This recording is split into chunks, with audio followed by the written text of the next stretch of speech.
Hi, Diamonds. Here we are, chapter 6 of The Chocolate Touch. I think I need my glasses for this one. All right, here we go. Think about what was happening when we left off. Something with his pencil turning to chocolate.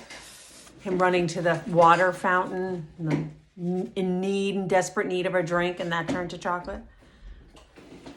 When the others had been excused to go out for mid-morning play, John had to go and stand by Miss Plimsoll's desk. "John," Miss Plimsoll said, "you mustn't make up silly stories to excuse your failures. I must have the truth. What did you do with your pencil?" "This is it," John said, showing Miss Plimsoll the pointed stick of chocolate. "Really, it is. It changed." "What do you mean it changed?" Miss Plimsoll demanded. "That's my pencil," John tried to explain.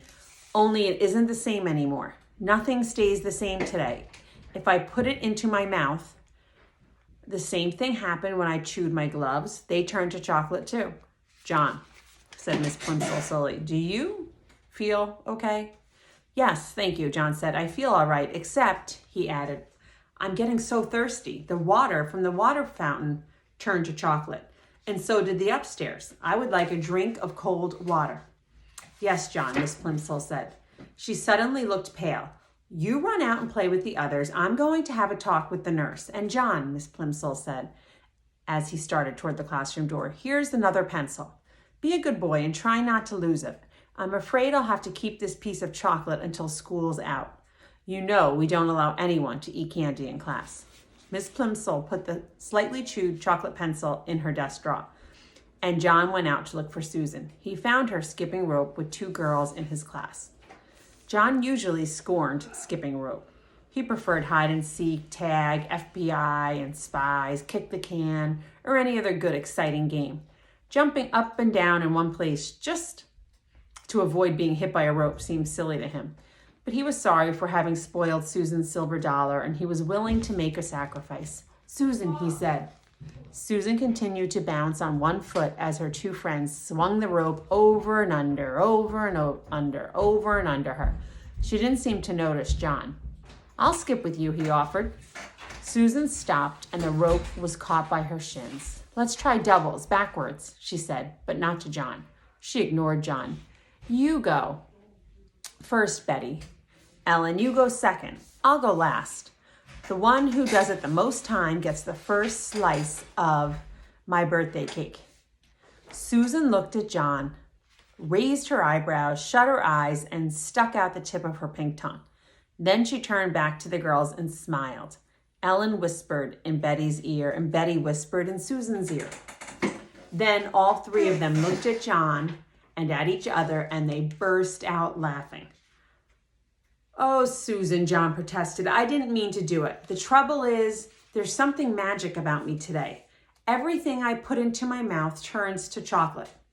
The girls giggled. "You wouldn't like it," said John, who was beginning to feel sorrier for himself than he had ever felt before. "I think it's getting worse," he added. "At first, just this part of my mouth turned to chocolate. But when I nibbled the end of my pencil, the whole pencil changed."